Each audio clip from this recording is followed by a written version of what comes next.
시진핑 중국 국가주석이 오늘 낮에 우리나라를 방문합니다. 많은 국가의 정상들이 방한합니다만 이번 시진핑 주석의 방한이 특별한 건 우선 중국이 세계 2위, 즉 G2로 부상을 했다는 점이고요. 또 국가주석이 된 후에 북한과 일본을 안 간 상태에서 우리나라를 맨 먼저 찾아왔다는 점, 이례적이죠. 지금 영부인은 물론이고 부총리를 포함해서 장관급 수행원 80여 명, 그리고 거물급 기업인 200여 명이 동행한다는 점도 주목받고 있습니다. 자, 시진핑 주석의 이번 방한 어떤 포인트에 주목해야 할까요? 이분이 짚어주십니다. 중국 동화대 우수근 교수 연결을 해보죠. 우 교수님 안녕하세요.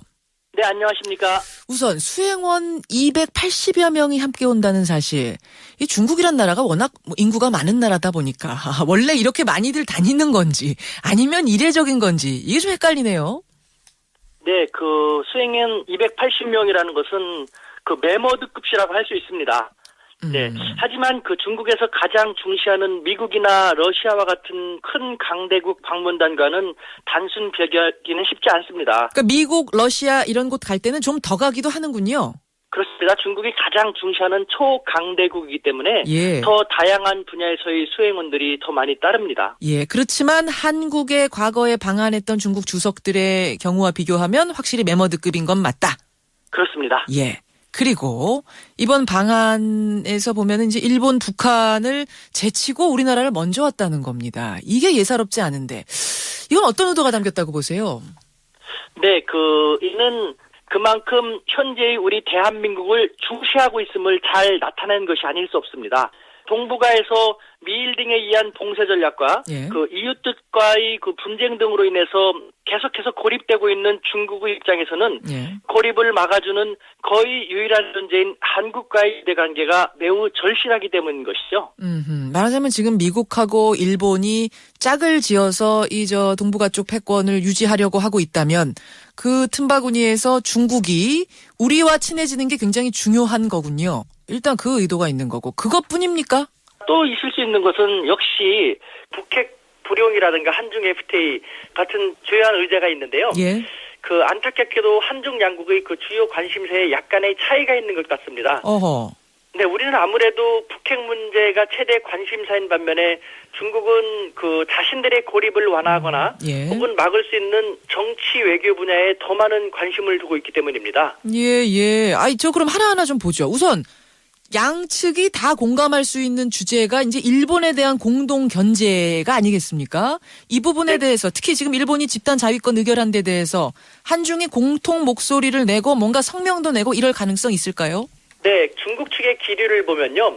어떤 형태로든지 공동의 목소리를 표현할 것이라고 전망이 됩니다. 이건 확실하고 그러면 우리가 원하는 것 북핵 반대를 공동 선언을 한다든지 이런 부분 이 부분은 어떻습니까? 이것은 좀 유감스럽습니다만 쉽지 않을 것 같습니다. 실제로 중국 당국자들도 사석에서 요번에 명시하라는 요구는 우리에게는 너무 좀 받아들이기 쉽지 않은 것이다라는 그런 이야기도 했거든요. 그 말씀을 예. 쉽게 좀 풀어보자면 그러면 북한도 역시 우리가 생각하는 것보다 더 중요한 중국의 어떤 동지이기 때문에 그렇죠? 우방이기 때문에 여기서 북한과 완전히 척을 질 수는 없다 이런 말씀이시군요. 그렇습니다. 중국의 입장에서 볼 때는요. 예. 북핵 불용이라고 딱 명시해버리면은 예측 불가한 저 북한 집단이 또 무슨 도발을 저지를지 모릅니다. 중국으로서는 골치 아픈 존재에다가 도화선을 짚히는 격이 되는 것이죠. 그런 그렇기 의미에서. 때문에 중국으로서는 함부로 예. 북한을 궁지에다가 몰아넣어서는 안 되는 것이죠. 우리가 아무리 요구해도 아마 그 부분은 선언이라든지 어떤 명시적인 것이 나오긴 어려울 것이다. 짚어주셨고요. 중국에서 이제 우리에게 요구할 것 같이 보이는 것 바로 한중 FTA 체결 강하게 밀어붙일 것이다. 이제 마지막 마무리 짓고 갈 것이다. 이런 예측. 이건 어떻게 보세요? 네, 한중 FTA 같은 경우는 중국으로서 가장 중요한 것은 미국과 일본을 위시한 견제 전선을 완화시키거나 고립에서 좀 벗어나는 것이거든요. 예. 그렇기 때문에 한국을 더 자신들에게 가까이 두기 위해서 한중 FTA를 우리에게 조금 더 유리하게 예. 체계가 될 수 있도록 정치적인 결정을 내린 것으로 저는 전해 들었는데요. 오히려 우리에게 그러니까 한국에게 유리한 쪽으로 한중 FTA를 체결해 주는 걸로 합의가 됐다고요? 내부적인 이야기를 들었습니다만 또 추론이 가능한 것이 예. FTA라는 것은 반드시 경제 분야에 국한된 것이 아니라 정치 전략적인 측면에서 체결되는 경우도 적지 않고요. 그렇죠. 중국 같은 경우는 실제로 경제 분야뿐만 아니라 정치적으로 그 국가가 중국에게 더 필요하다. 그래서 그 국가를 중국 쪽에 더 가까이 두고 싶다 할 경우 더 많은 것을 줌으로써 체결하기도 했거든요. 예. 한중 FTA도 바로 이런 정치 전략적인 측면에서의 접근을 예. 중국에서 많이 하고 있죠. 알겠습니다. 그런 이야기들이 정상회담에서 오고 갈 것이다. 사실 국민들 관심사 중에 하나는 펑리위안 여사, 퍼스트레이디 같이 와요 이번에. 네, 그렇습니다. 예. 중국에서 인기는 도대체 어느 정도인가요? 네, 아마 시진핑 주석이 국가 주석으로 취임하기 전까지만 해도 대중적 인기는 시진핑 주석보다 훨씬 더 대단했다고 할 것입니다. 가수 출신. 네.